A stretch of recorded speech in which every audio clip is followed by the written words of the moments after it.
Okay, hey everyone, this is Greg, and welcome to the Stopping Lyme Disease training seminar using essential oils. All right, so we're going to be posting comments in a Facebook discussion tab. So can you hear me? Okay, very good. All right, so I just want to see if you would mind sharing maybe your name and where you are calling in from. That's always a great interest to me because it's interesting to see where people are from and what how wide this goes. All right, hi Kathy from Lynchburg, good to see you. Diane from San Carlos, California. And good, you can hear me. Hey, Monica from Connecticut, good to see you in. Jenny, nice to see you. And another Jennifer, hi Jennifer. Sally from Dallas and Christine from Colorado, great. And Allison from New Hampshire and Donna from New York, hi Donna. And Debbie from Kansas City, okay.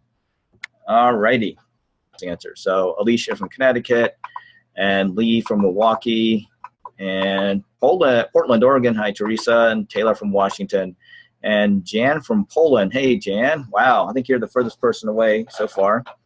Danielle from Florida, and Glenda from Michigan and Florida, and Trey from Canada, and Amber from Canada. Also, Dan from Athens, and Petra from Arizona. Hey Margie, good to see you on, and Michaela from San Diego, and Lynn from Annapolis. Debbie from New Jersey. Okay, Cindy from Palo Alto and Colleen in Minnesota.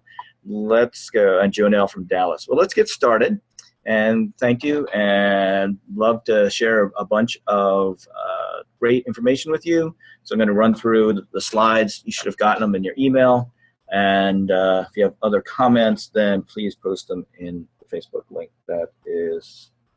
All right, so today we're going to talk about a little background and what's kind of like the one big question that comes up with people with Lyme disease, and what are some of the major challenges. We'll talk about the bonus question for winning one of the essential oil laser combo kits, and we'll kind of go over an overview of essential oils for Lyme and different conditions that come up in Lyme patients. I have some questions also that people have submitted before the training, and then also we'll talk about bonus question number 2, and also an opportunity to do further training for people who are healthcare providers. Okay, so disclosure, no grants, no industry funding. I'm not a consultant, I'm not on any committees, and it's just me and my 2 frogs. Okay, so again, here is where you can post the answers to the bonus questions. A little bit about me. I grew up in Maryland, and my parents actually were born here also, and their parents came over from China and Korea. And basically, I grew up watching, geeky stuff like NASA astronauts landing on the moon. I was a chess club member in high school, and basically, I went to school for engineering and ended up working at NASA on many different exciting projects. The Hubble Space Telescope and robotics, working on putting spacecraft together and climate modeling and looking at what's happening with the Earth on a global level. I also was a managing partner at a consulting firm called Lionheart, and training. I have a master's degree of acupuncture, Chinese herbal certification, and also a certification as a master Sufi healer. And we have a center here in Frederick, Maryland, where we are primarily focus on Lyme and chronic infections. It's probably 80% of our practice, and we've treated several hundred people with Lyme disease and co-infections over the past 18 years. And what we found is that most of the people have done most of the protocols, so we have to be better than what they've tried in the past, so we customize treatment and remedies for each person. And given that there are many, many different complicating factors with different patients, we look at what are their genetics. We look at multiple, like hundreds of infections, whether it be parasitic, viral, bacterial, fungal, and not just Lyme and co-infections, but the whole milieu of whatever can affect people. And then we use different remedies and treatments, Chinese medicine, acupuncture, cupping, cold laser, which I'll go a little bit later about, using them with essential oils and other treatments. We use natural remedies. One of the mainstays is something called liposomal remedies. These are very small particle remedies that are surrounded by a fat, what's called a lipid, and that enables it to penetrate more deeply into the nervous system, inside cells, inside biofilms and other tissues, but I'll go into more details later. And within those liposomals, we put in herbs that are organic or wildcrafted and also lab tested. And then we use over 50 different essential oils that are organic and wildcrafted. And then different supplements that are very effective in people who are highly reactive, like chemically sensitive people, people with children with autism. And so, because these people, if they have one thing that's off, they can have a reaction, which makes their supplement not usable. So we want to eliminate that reactivity as much as possible. We also use bee venom and German biological homeopathic remedies. And kind of, as you can see, we do trainings, not only for you guys, but also for medical providers, because one of the things I heard from, I think it was like hundreds and hundreds of people, was there aren't enough medical providers who know enough about Lyme. And so this is our effort to help bring our knowledge forward and share it with people, and also to train the people who are kind of on the front lines, the medical providers that are seeing lots and lots of Lyme patients. So kind of the question for the training is, what essential oils can help with stopping Lyme disease symptoms? So understanding what are the challenges that patients come in with helps to craft an effective essential oil strategy. So I watched a lot of Japanese monster movies when I was a kid, as you can see by the picture here. And it kind of reminded me of, like, you have all these monsters running around destroying buildings, and it kind of reminded me of, patients have all these different infections and toxins and inflammation and challenges. So it was appropriate to use something like that. And according to the CDC, as many of you probably already know, 10% are accurately diagnosed. And as a result, patients can be very highly toxic from getting antibiotic treatment, environmental toxins, vaccines, metals, and other things, lifestyle, dental procedures that can complicate or impede their healing. And they can have multiple infections, whether it be tick-borne diseases, parasites, secondary infections, fungi, viruses, etc. And unfortunately, many of the people that I see have been misdiagnosed as, your labs are fine, so you must be depressed, hypochondriac, hormonal stressed, there's nothing wrong with you. Essentially, it's all in your head. And then as we do further testing on them, they find that they have challenges with getting rid of toxins, which may be a genetic issue with something called methylation genes or human leukocyte antigen, HLA genes, with getting rid of their toxins. And then many of the reasons that medical practitioners talk about why symptoms relapse is that these infections can hide in reservoirs under something called biofilms, which is basically slime that the infections can produce in cartilage, collagen, skin, the nervous system, inside cells. And as a result, symptoms relapse. And then and when it gets into the nervous system, you can have neurological problems, cognitive difficulties, memory issues, and that can also be a challenge because of the difficulty of getting infections out of the nervous system.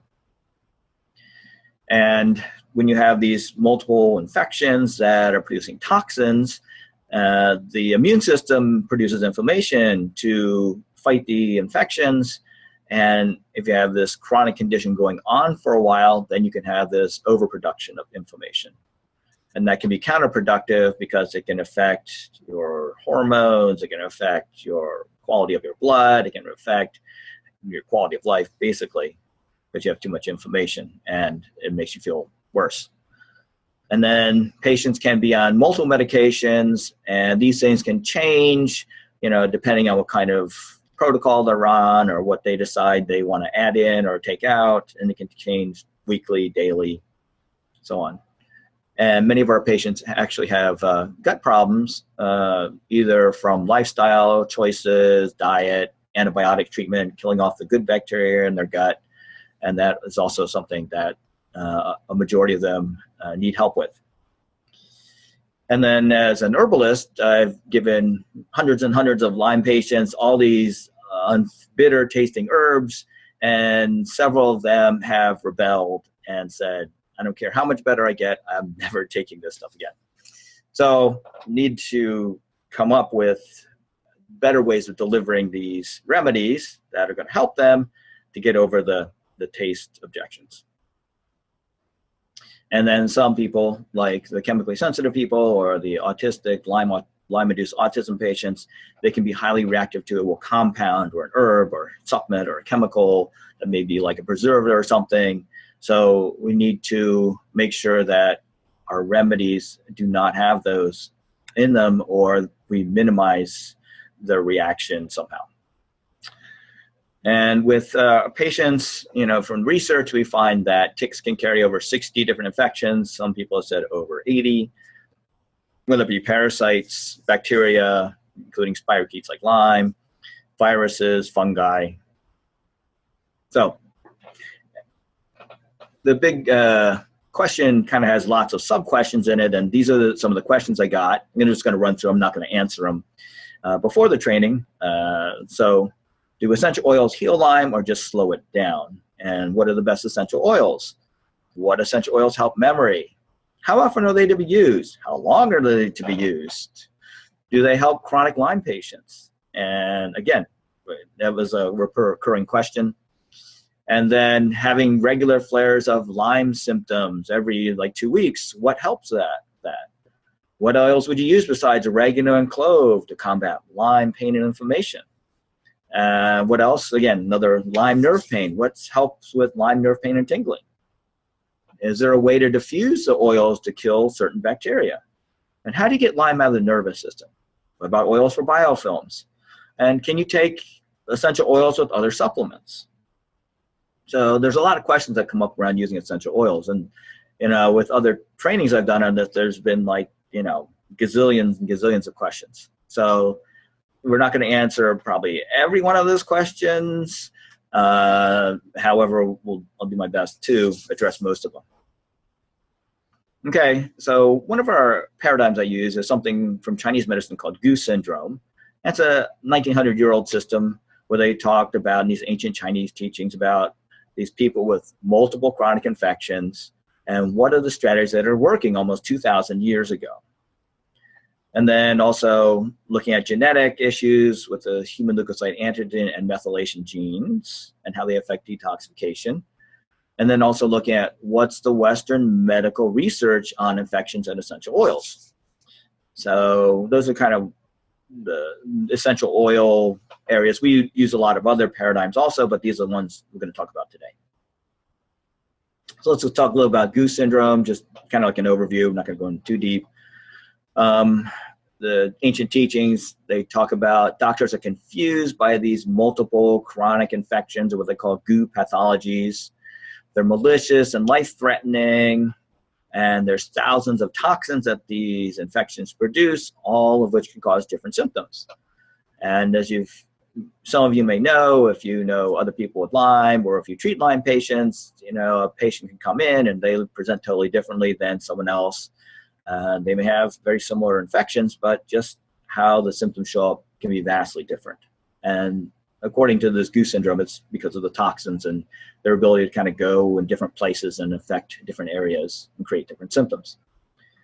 And they compare it to oil that's seeped into flour. You can't separate it out. So if you've ever made things like pancakes, that there's no way you're going to get the oil and flour separated once you mix it together, And then Gu pathogens operate in the dark. And there's a thriving parasite population that's creating progressive organ decay along with pain and insanity. and it's also translated as demon syndrome. And according to a goose syndrome expert, treatment can take 3 to 5 years or longer using these strategies.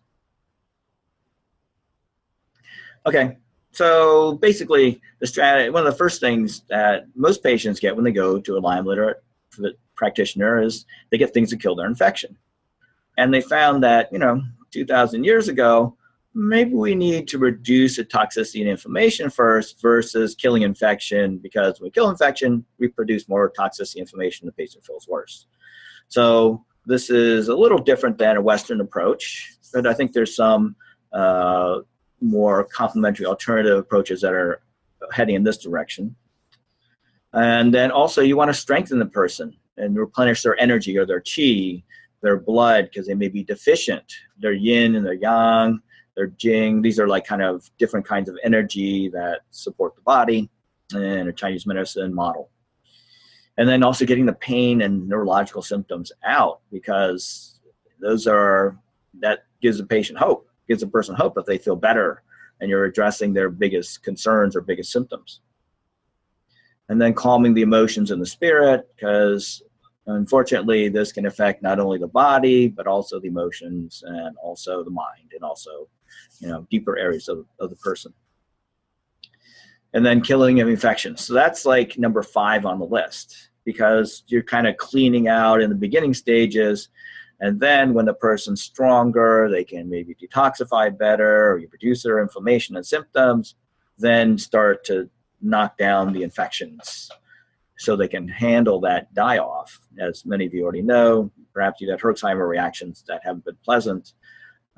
If that can be minimized, that can really help people to feel better, I think, quicker. And then dissolving biofilms. They didn't talk about biofilms back then. They talked about dampness, but that's kind of like the analogy to modern day biofilms. And then target the pathogens that are hiding in reservoirs, in the hiding areas inside the cells and the brain and other places. And then restore other healthy functioning. And then they also talked about clearing the bad spirits and invoking divine healing, because they talked about when people get invaded by this goose syndrome, it's like bad spirits have gotten in them and they're no longer who they were. They don't feel like themselves, very similar to what I hear from many patients on a day-to-day basis. Okay, so for those of you who do have access to Facebook, if you want to go to that link now, what I'm going to do is I'm going to ask a question and you get to type your answer into the Facebook event. Okay, so I am going to put a marker there that says bonus question 1. And it changed my typing to boys. Okay, autocorrect. Very good. And change it to Bobus. Autocorrect stop, please. Thank you. All right, so there's a bonus question 1. And the question is, if you enter it into the Facebook discussion group first, then you get to win the bonus. Clicking on the link doesn't seem to work. Okay, the link should be in your email that you got announcing it's going to start live, or it's going to start in an hour. So click on that link and hopefully you can get in there. All right.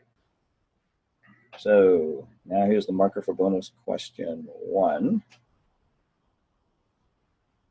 And that question is, name the 2 types of essential oils that we use with patients.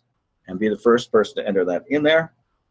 And you will win one of the lasers with essential oils.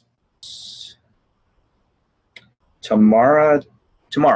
Okay, great. So my assistant will be in touch with you and get you that. Looks like you're first with that. All right, so let's move on. There'll be another chance at the end of today's discussion to win another one. All right, let's move on. Okay, so what are essential oils basically? They're highly concentrated extracts. It could be non-organic, but we use organic and wild-crafted fruits, plants, and spices. Could be been used for decades in flavoring and also as for food preservation, because if you have a silo full of grain, it's a great place for bacteria and fungi to grow. If you spray that grain with essential oils, you inhibit or stop the growth of those harmful bugs, and your food is safe. And they also use it, also not only with grains, but other kinds of foods too. And there's a whole classification as generally recognized as safe by the FDA. And one of the compounds that essential oils have are phenols, and they are solvents which actually cut through biofilms. And they also have terpenes, which are antimicrobial, and they're highly volatile, meaning that you can put a little bit on your foot, and then less than a second later, you can detect it in the head. It'll travel right through a person and go very deeply, which is great because then it's able to get to the germs that are hiding in the reservoirs, the collagen, the cartilage, nervous system, and blood cells. And also, some essential oils have been shown in lab and animal studies to reduce toxins and the toxic effects. And at low doses, they are safe and non-toxic as per the Federal Food and Drug Administration. And we have, patients will apply them topically on symptoms. They'll put them under their tongue to help with issues in the nervous system. They'll do them in a capsule, swallow them. We'll put them into a liposome. They'll do them rectally, vaginally. We'll put them in front of a laser and shine them into patients, and also diffuse them. Patient can do that also in a room that they're in. And when you do internal, you have a much greater absorption of the essential oils, because topically when you do it, they tend to evaporate away from the body because there's less resistance in the air. So you get much greater delivery doing it internal. And then oils, they not only have just like one or two properties, they actually have several properties. And understanding them, how they're highly antimicrobial, they're more anti-inflammatory, helps you to know how to combine them together to help a person. Like if a person's needing more detoxification and reducing inflammation, then concentrating on those and not giving them so many antimicrobial essential oils.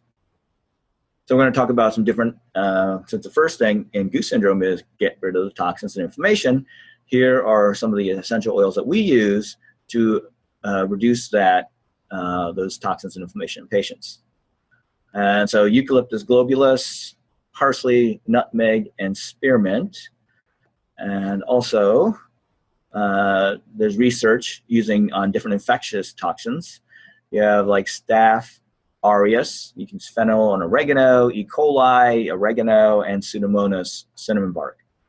So some of the things I've bolded here because they appear over and over again.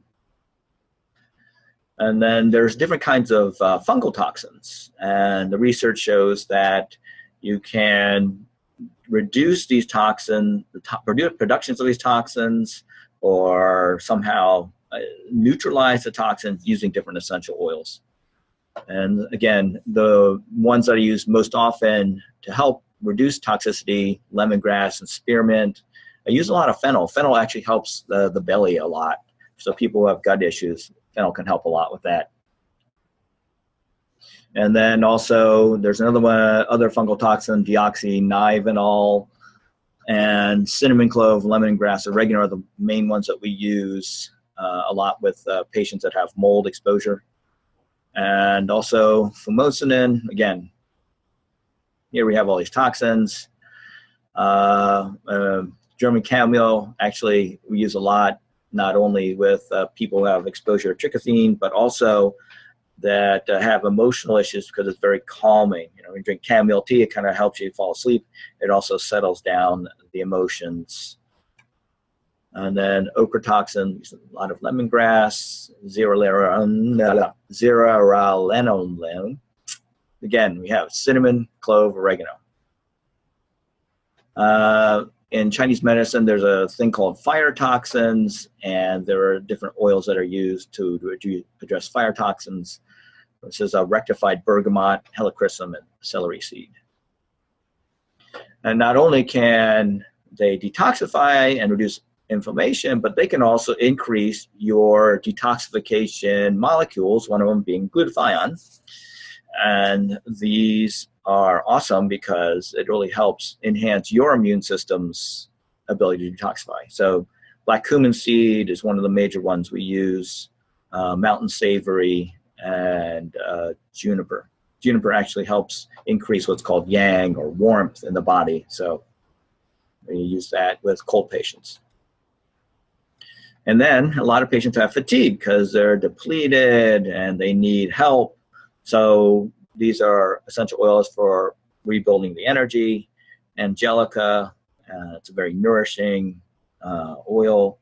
Rosemary, it also helps to relieve things out of the nervous system.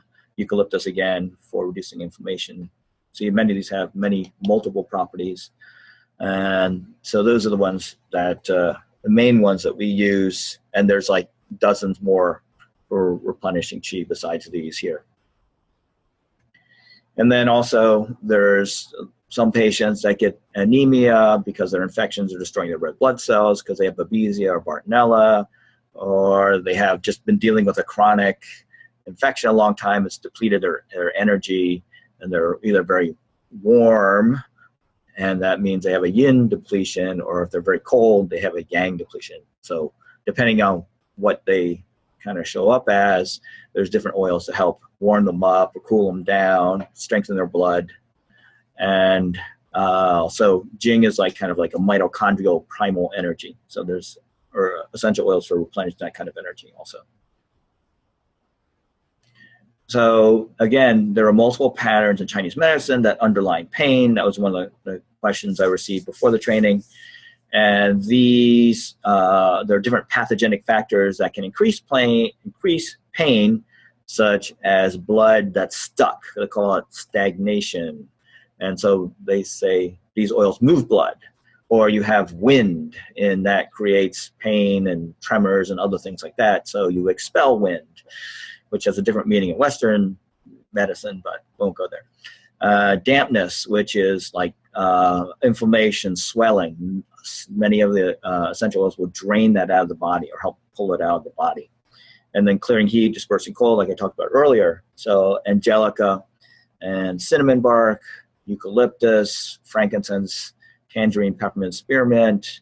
I find that peppermint and spearmint are especially good for relieving pain, multiple kinds of pain, especially with the laser. So we find that something we use a fair amount with patients. Okay, and then what about Lyme? We have these 4 oils that with Western research have been shown to inhibit different experiments, lab experiments, clove, cinnamon bark, sweet orange, and cistus. That'll actually, the first 3 will kill Lyme and cut through the biofilm, and cistus will also inhibit Lyme. It hasn't been tested that I'm aware of on the biofilm. And also in Europe, there's this new formulation of anti-Lyme liposomal essential oils. And they're having good success in helping patients with Lyme disease over there. And those have 3 other essential oils, Neo Uli, Ravensara, and Mountain Savory. So we're excited, and we're having some good results when giving these to patients also, and helping them in terms of fighting their Lyme symptoms. So anti-malaria essential oils, since for Babesia, since Babesia is very similar to malaria, we find that the anti-malaria essential oils can be helpful for these patients. So basil, lemongrass, Artemisia annua. That's different than the the other Artemisia that essential oils that are out there. This is more of a rarer oil. Savory and thyme. Again, you have savory again. And then there's another protozoa infection called toxoplasmosis, which many of my patients get from their cats. And this is a form of Moroccan thyme that's helpful against that in one study. And then other anti-protozoa essential oils that we use, bergamot, cardamom, ginger, tea tree, turmeric. Giardia is another protozoa you can get from drinking contaminated water. Again, clove, oregano again. And then also you have thyme, peppermint, basil, and lavender. Some of our patients have a co-infection called brucellosis. It's very similar to Bartonella. And there are 3 essential oils that we use to help them to hopefully reduce their infection: oregano syriacus, thyme syriacus, and cinnamon bark. With anti-Bartonella essential oils and Artemisia annua essential oil. And for other co-infections, there hasn't been a whole lot of research, like on Rocky Mountain spotted fever or Ehrlichia or anaplasmosis or Powassan virus. So hopefully if there are Lyme researchers out there, then we can find some more oils that may be helpful in fighting these other co-infections. And as a result of patients, taking antibiotics or having a carbohydrate, sugary diet, they can have excess candida, fungal infection. And there are many, many, many, many oils that inhibit candida. And so these are the main ones that we use, because they also have nourishing properties or anti-inflammatory properties or antimicrobial properties. So angelica, archangelica, basil, black seed or black cumin seed, cinnamon bark, clove, eucalyptus, fennel, oregano. So as you can see a repeating pattern, these are some of the ones that we order actually in very big quantities because, they're very useful for our patients. There's a fungal infection called aspergillus that many patients may get through either eating contaminated food or being exposed in a moldy environment. And so it can also, with people who are have an immune compromised system, it can begin to grow in their sinuses, in their gut. And some people, if they're really not doing well, then it can grow systemically. So these are the essential oils that we use to help fight those infections: bay, cinnamon bark, clove, fennel, and lemongrass, and thyme. So those are the main ones we use. The other ones we use depending on what else is going on with the patient. And Clostridium difficile is one of the big concerns with Lyme doctors when we talk at conferences, because they find that antibiotics are killing off the healthy probiotics in the gut, and then you have drug-resistant C. diff growing. So the things that we offer our patients who have C. diff is this: using cinnamon bark and archangelica. They can use that orally. They can do it in a capsule so it releases in their gut, or they can do it rectally in an enema or in a suppository. And that helps because you're delivering it more directly into the digestive system using some of the more other methods besides oral. So liposomal essential oils, this is one of the things that we have found has made a huge difference in terms of getting to symptoms that are not responded to, say, like herbs, herb tinctures, and other remedies or treatments, supplements, things like that. And a liposome is basically, you have this very small particle, like the red would be indicative of a essential oil, and then around it you have this fat or lipid, use lecithin. And when the body or cells see the lecithin, it goes, food, because it has something called phosphatidylcholine that they use to rebuild their parts of their cell. But also germs see and go, lipids, food, and they take it in. And given that the antimicrobial remedy is inside, that it's kind of like a Trojan horse approach, and that once the liposome gets inside, the phosphatidylcholine breaks open, and then it releases either the antimicrobials or the anti-inflammatory or antitoxin essential oils, which can kill germs. And also, given that in different research studies, liposomal medications, liposomal essential oils are able to penetrate deeper into tissues, whether it be organs or different intracellular infections. So this has been a really big game changer for us in terms of helping our patients. And that's something that, a little foreshadowing, that I'm going to be teaching in a course coming up for medical providers. Okay, liposomal essential oils, again, penetrate deeper, the reservoirs. And also another way is putting essential oils in front of a laser. So we take a small, like, red laser. We use red because in different studies, the frequencies of 650 nanometers and above, like up to 1200, have a deeper penetration into the tissues. Using the lower frequency, like the blue or green lasers, they don't penetrate as deeply. And so our intention in using these more higher frequency lasers is we want to get it to penetrate deeper into the tissues to get to where it's needed.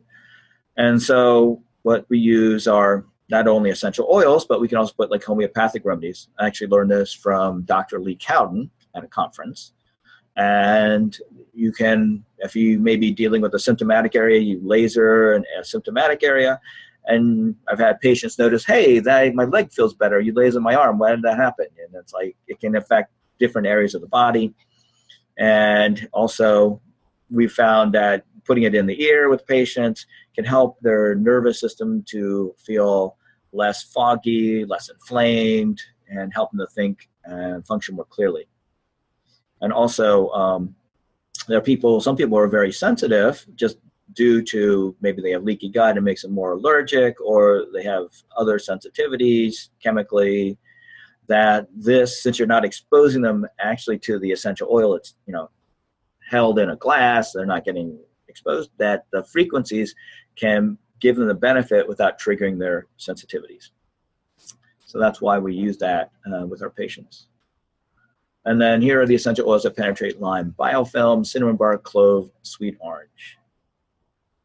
And then in other studies, there's these other essential oils, whether it be like Pseudomonas or staph biofilms, bergamot, geranium, lavender, lemongrass, peppermint, spearmint, and thyme. Penetrate those.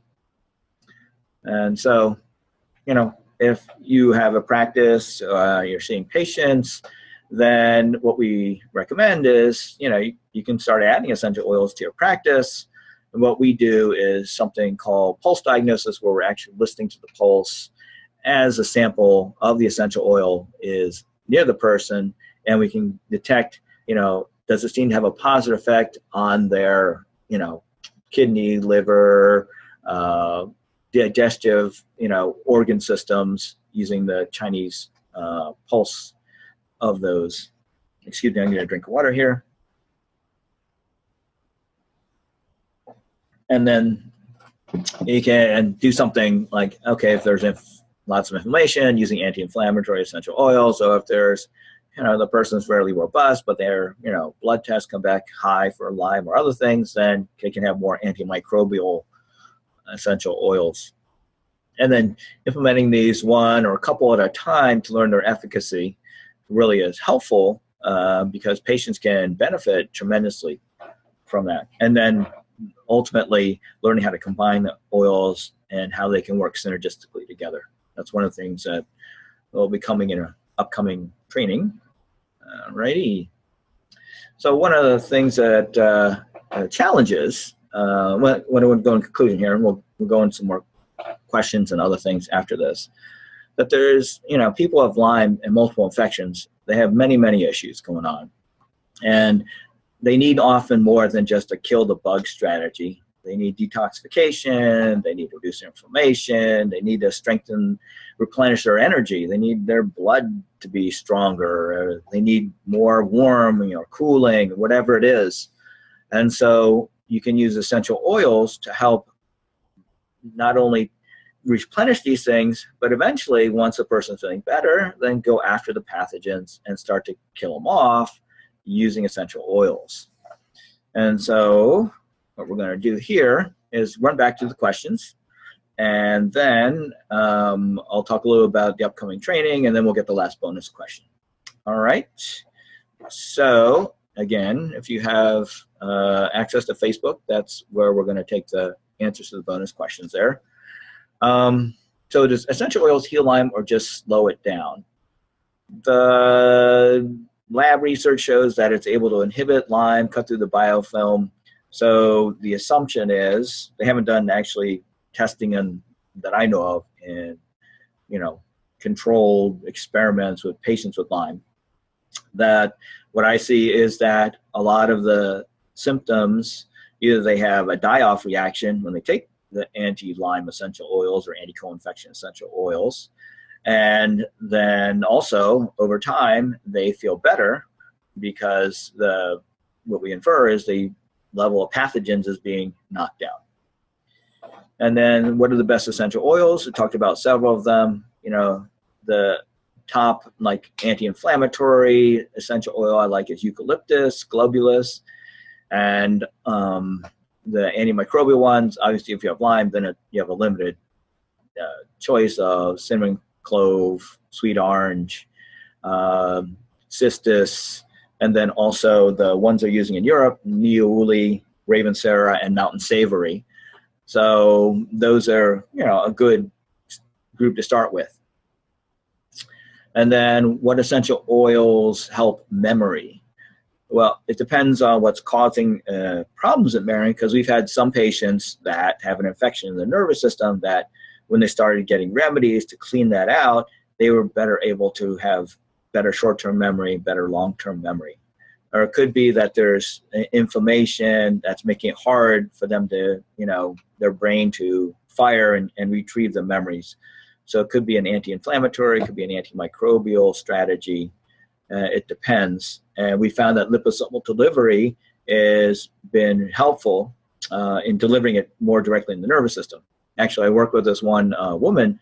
She had been working with essential oils much longer than I have, and had taken them internally, and and we were working with some stuff going on in her nervous system, and gave her some liposomal essential oils. I'd been giving her just like sublingual regular essential oils mixed with a carrier to do under her tongue. And then I said, okay, here's the equivalent of that, but in a different form. And she drank it, and she goes like, whoa, what was that? And I said, what happened? And because I was curious, because she had so much experience. And she goes like, I felt like this light just shot through my head. And I went like, oh, it's so cool. And well, what's the difference when you take it sublingually? And she thought about it, and she said, well, it's kind of like here's the cell, and when you do it sublingually, it kind of goes around the cell. It's good, but like in the brain. But when you do it in liposomally, it's kind of like this whole thing just shoots right into the middle of the cell. And I went like, cool. So that's one of the reasons why we use liposomals in addition to sublingual, depending on what we're trying to target. Let's see. And how often are they to be used? It depends on, what we're targeting. If a person's inflamed, we want to get down their inflammation. That, then once they feel less inflamed, then we kind of like taper them off. Or if they're going after infections, again, the same thing. And then using follow-up testing to see are there still issues with the infection. Using electrodermal scan technology or blood testing with their Lyme doc, then we look at, what's improving, what's not. And then how long are essential oils to be used? It depends on, the more stronger antimicrobial ones we use them less, but the ones that are more nourishing, more sustaining, that have more like it, kind of like almost like a food enriching quality, those can be used longer. And also, the liposomal ones tend to be tolerated better, one taste-wise, and also in terms of the person not reacting to them, because essential oils can be really strong and people can have a big reaction to them. And do they help chronic Lyme patients? Yes, they do. That's why we use them. And the essential oils, again, sweet orange, clove, cinnamon, Ravensara, Mountain Savory, and Neouli and cistus. Those are great ones that we use for chronic Lyme. All right. And let's see, Lyme symptoms flaring every 14 to 15 days. What essential oils have I found helpful? Well, it really depends on what's causing every 2 weeks flaring of symptoms, whether it be Lyme, which seems to have a little longer periodicity. So it depends what we find in our scans of patients. and tailoring it to that. But every 2 weeks, it could be something maybe like a co-infection, but it's not that that doesn't jump out to me as which particular co-infection. So what other oils I use besides oregano and clove to combat Lyme pain and inflammation?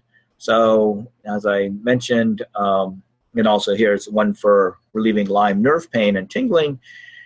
One thing, if it's a microcirculation issue, cinnamon is great for opening up and warming the extremities. That can be caused by having too much biotoxicity. That could help open up and help a person relieve that tingling. It also has an anti-inflammatory property, but it also has an antimicrobial property. So the ones like that seem to produce the best pain relief, either topically, internally, or through the laser, seem to be peppermint and spearmint, and then followed probably by eucalyptus globulus. Those seem to be the ones that really help patients the most with those kinds of symptoms. And is there a way to diffuse the oils to kill certain bacteria? Sure, there's different studies where they will diffuse, the ones, depending on what you're trying to go after. Then if it's Lyme, then using anti-Lyme ones, obviously. There's just, a person's going to get less concentration in their system when they're just breathing it in or it's coming into their skin and you're diffusing it. But yeah, that's possible. And how to get Lyme out of the nervous system? Well, we use a variety of remedies that go in, detoxify the nervous system, whether it be liposomal remedies, and then as a person's feeling better, less toxic, less inflamed, then increasing the anti-Lyme essential oils, whether it be liposomal or herbs or supplements or homeopathics. So it depends on what they respond well to. So we try to match that. Oils for the Lyme biofilm, cinnamon, clove, sweet orange. And can one take all of the supplements with the oils? One of the concerns that we have is that the oils interfering with things like homeopathics. So what we have patients do is if they take a remedy in the morning, say, homeopathics, then at night they'll take their essential oils. So the homeopathics have time to get in and work, and then they're not going to be hopefully interfered with the essential oils. But the other supplements doesn't seem to produce any sort of interaction or problem with that. Okay, so what I'm going to talk about is a training that's going to be offered next week, next Friday. So if you're on the Facebook group, is this helpful? Is this useful? I mean, give me a heck yeah or no, or, tell me, is this something that, the archives of the slides, they went out with the email. And also, I will be posting the replay on my site. So you'll have an opportunity to watch the replay, as also the slides. You should have the slides in your email. And then I'll go by. So if this is helpful, great. Give me a hand. All right. Thanks for letting me know there, Alicia and Danielle, and kind of looking at also, how do we train practitioners? Most of the practitioners I train, I have some doctors who have taken my training in the past, chiropractors, acupuncturists, massage therapists, herbalists, essential oil practitioners. So that's what we're going to do. And I'm going to go over what we're going to cover in that training, because that's going to really go in depth on how do you provide this help for others in your practice. So it's going to be Friday, January 20th to the 24th for healthcare providers. And we're going to have 6 one-hour trainings, kind of like this. And it's going to be Friday, 3 to 4 p.m. And again, we're going to talk about how do you differentiate when you have a patient come in and they have all these different symptoms. What helped you to determine, maybe this co-infection may be there, or maybe Lyme, or maybe viral, or something parasitic. And then we're looking at using goose syndrome as a way of kind of making a sense of that confusing array of symptoms. It's like, what's toxicity, what's inflammation, what's infection, and then also, how do you begin to combine these essential oils into different remedies? So I'm going to be talking about are different combinations that you've used with different patients. Some will have a couple oils, some may have 12 oils or 13 oils in there, and how they're going after the infections, they're going after helping to heal leaky gut, they're going to cut through the biofilms, they're going after the germs hiding in cells.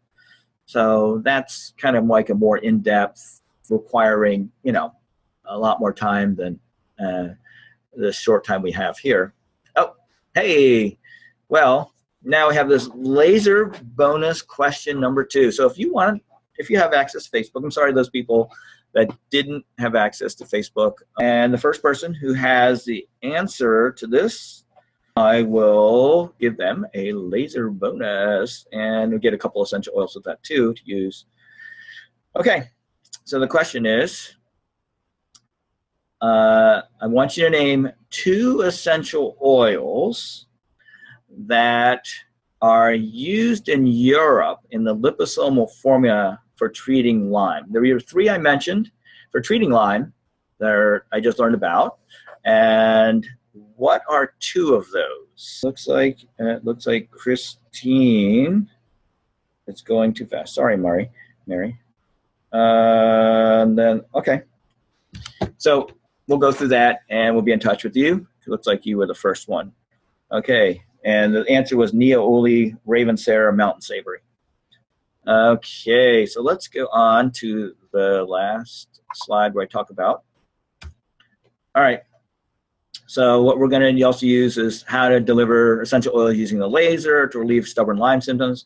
I've had patients with chronic pain for years, and sometimes it's 15, 20 minutes with the laser using peppermint, spearmint, eucalyptus, whatever, and they're like, pain's gone. How'd you do that?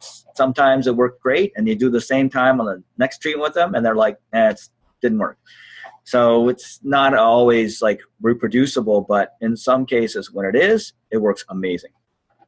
So I'm going to go over case studies every week. So very in-depth, what are the essential oils used? What are their properties? How are they combined? Why, and then what were the results of the patients taking them? In addition to what other things were they given that helped them to heal along with their essential oils. And then also, you'll have access to a Facebook group where you have other Lyme Little providers and weekly, not weekly, but regular trainings in it that are like this one, but on different topics like Babesia, Bartonella, Ehrlichia, leaky gut, viral infections. So the training is, I've done a live course, a 3-day live course, and then also the membership. I'm going to take 25% off for people who sign up for the training and also the 1-year membership, and it ends up being $10.97 for the 6-week and then the 1-year membership. So, and if you sign up today, you will get one of the lasers and essential oil kit. I think we usually give about 5 or 6 essential oils, the top ones that we use in our practice, the most popular ones, so that you can win that. And so if you didn't win, you sign up, you get one of the kits too. Okay, so I'm going to go through the questions and the chat or in the Facebook, and also look in the chat. Will the lecture be posted later? Yes, I'm going to post a replay back, and I'll send a link out to the emails that list that you signed up for. What about cannabis oil? Yes, we use cannabis oil. We put it liposomally. It is very helpful for many different, we use not cannabis oil, but we use hemp oil because we're in the state I'm in. I can use hemp oil, but not cannabis oil. So, but cannabis oil, I think, would be great, especially if you have cancer patients, because it does have anti-cancer properties. It also relieves pain. It helps people who have issues with their cannabinoid receptors. So yeah, and the slides, next question, you should have the slides in your email, and the video we posted in a little bit. And so it's, yeah, it went by fast. So yeah, you'll have an opportunity to watch a replay and go through the slides. Do I take Skype patients? No. According to FDA, I need to see patients in person for as a Chinese medicine practitioner. So I can do consults over Skype, but I can't recommend specific remedies. Okay. Where can you get liposomal essential oils from? Or can you make them yourselves? We make them ourselves for our patients. And we've gotten many, many requests to make them for other people. But right now, we haven't set up, there's all these standards and things you need to set up if you're going to be manufacturing remedies for other practitioners or other people. So we're looking into that, but we haven't set that up now. But that's a whole big, undertaking that may be happening, maybe not. We'll see. We just need to find the right people in that industry and that can support us and make it easier for us. There's a training only for practitioners next week. It's meant for people who work with patients, and if you're not licensed in your state because your state doesn't license you, then that's fine. You can come into the training. And if you feel like you can help others with it, then we want to share this information as much as possible. Do we have privacy? Lyme is a stepchild of insurance companies. I don't understand that question. Okay.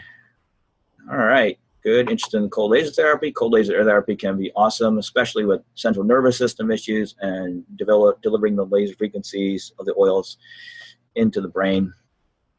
Dosage, how to take, that's going to be covered in the training. All right. Okay. To acknowledge eugenol killing biofilms as cinnamon leaf is known to do that. Eugenol is great. I believe I have to look up the research on that. For biofilms, I think I use more cinnamon bark than cinnamon leaf because there were some issues with cinnamon leaf that I read in one of the internal dosing books that I have on essential oils. But I'll share about that, those resources, more in the training. Is Facebook private? It is a closed Facebook group, so only people who have taken the training or in the training have access to it. And, it is doctors in Europe who do the same. I don't know any doctors in Europe who do the same. I mean, there are some ones who are using that European formula with the Mount Savory, Raven Sarah, and Niaouli, but I think they're using it more like, hey, here, take this remedy. That's already prepackaged. Okay, you're booted out. Sorry, Treya, that you got booted out, but the things will be posted. And if you didn't get the handouts, then post a comment in the Facebook. And then, do I find any difference between using essential oils versus CO2 extracts? That's a good question. I don't know if I really use CO2 extracts. I usually mainly use distilled essential oils. So, but I'd be curious if you have any data on that. I'd love to hear from you, Amber. That'd be awesome. Let's see. Are there essential oils for ringing ears? Depending on if it's there's different kinds of tinnitus, whether it be a high pitch, low pitch, and depending on that, we use different essential oils. It could be due to depletion of what's called kidney energy. It could be a co-infection like Babesia. So that's kind of how we approach it. It was like, what's the underlying issues, either through scans or using our knowledge. Okay. Let's see. How did we get into this? Can you share your personal story? Were you ill with Lyme? No, I was not ill with Lyme. I have been blessed not to have it, but I have a family member that got bit by a tick and got Bartonella.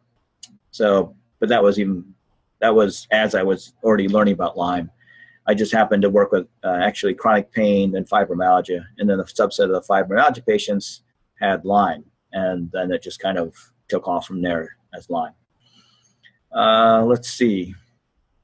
Yeah, we use certain brands of organically or wildcrafted essential oils, and sometimes we buy as much as 1 kilogram. So it has to be one of the major providers of those kinds of oils. So there's different ones. I'll be sharing that on the training. All right. Sorry I went so fast there. Teresa, if you are interested in that training, you can send me a message on Facebook and we can talk to you about that. Okay, that looks like that might be it. All right, so I just want to thank you all, and if there's any interest in another webinar, I have one on treating neurological issues. Would that be something you would be interested in? I'd be possibly offering that next week before Friday. And it's using essential oils and different remedies and supplements to help with neurological Lyme. So if you're interested, post a message that, yes, I want to know about, treating neural Lyme or something like that, or yes, thumbs up or something in there. And if you're not, then I won't know. What is the best oil for Bartonella? Artemisia annua. What helps stiff leg muscles, insomnia, and loss of balance? Slurred speech has improved. It's almost normal. It really depends if that is based in sort of neurological inflammation or infection, then we would treat it there. Insomnia, almost all my patients have insomnia at some level. So some of the emotion calming essential oils like German chamomile are very helpful because chamomile tea helps you sleep better. And loss of balance, if it's a vestibular issue, then we look at if there are certain areas of the brain that are inflamed, or is it processing all that input maybe in the brainstem, and then we are going to address that with different remedies and treatments. Son gets dehydrated, receiving IVs. Any suggestions? There are different kinds of structured water that help people, and then also there are different remedies that help increase absorption of water. Hello, Kristen. Frankincense help my Meniere syndrome tinnitus. Awesome, Maria. Hi, Maria. Let's see. Any treatment for extreme heat intolerance? Desperate. The cooling oils. Heat intolerance. Well, if you have too much internal heat, then it depends on what the underlying issues. But in my patients that have heat intolerance because they have too much internal heat, then we use cooling oils like peppermint, spearmint. The mints are very cooling. They help release heat out of the body. Wintergreen topically, not internally, and some of the other cooling oils or more yin nourishing oils. And I'll go more into that into the training. Do I see your questions? Yes. Yes, Jan, thanks for signing up for the course. Awesome. Yes, you get a laser. Way to go. Awesome. Okay, what about use of cassia? Cassia is fine, or if we use it similar, has some properties of cinnamon bark. So it helps mom and baby, does not hurt the baby. So we do not, we're very cautious of not hurting the baby. So we don't use essential oils with pregnant mothers because of concern of hurting the unborn child. Nursing mom liposomal, no, I don't think so. Using hemp oil with pregnant or post-pregnant mothers who have some Lyme. No, we pretty much use a very limited amounts of remedies that are safe with the unborn child. Say that an individual cannot come out to your office. Okay, tingling over cold burning sensation is your face. But you still use cinnamon. It really depends on the underlying issue. If it's like a co-infection like Bartonella and you have that cold tingling, then when you use different remedies. And sometimes topical mint helps release things out of the skin layer, like the numbness and tingling, but you don't want to do it if the person's too cold. Anytime you take heat oils to kill Lyme. Do you have to take a break? Yes, you definitely have to take a break if you're taking the antimicrobial oils, because one, you're give the pathogens an opportunity to come out of their hidden forms if they haven't come out yet. So you take a break, they come out, and then you hit them again soon after that. So it's a way of like kind of like taking another layer out, taking breaks. Again, if you're interested in the training, then private message me. Do I do surrogate testing healing? We do electrodromal scan and hands-on testing. What essential oils does remedy kit contain? There are several for muscle testing. I think there's going to be the anti-Lyme essential oils plus some anti-pain and anti-inflammatory essential oils. All right. I think that's it for the questions. Okay. So it's been wonderful to be with you. Oh, wait, some more messages here. When I say post a message in whatever you said, something about mental stuff. Okay, you can either post a message. Okay, a lot of people interested in NeuroLyme webinar. Okay, Facebook wasn't working. Sorry about that. Yes, okay, so we'll go and do the NeuroLyme webinar. I'll have to check my schedule. I don't have it on there yet, but I will then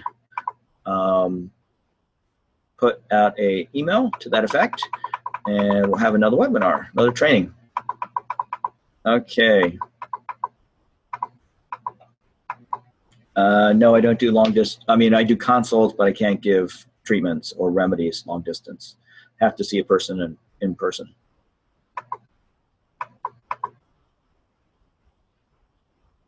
Okay, give more notice. Sorry about that. I'll try to do better with that. Sign up later today and still get the bonus gifts. Yes, you can sign up later today and still get the bonus gifts. And good question regarding essential oils in pregnancy. Okay. Yes, I'll post another contact number. We actually just moved to a new facility and we're having a little problems with our phone. And I believe, Charlene, what is our new phone number?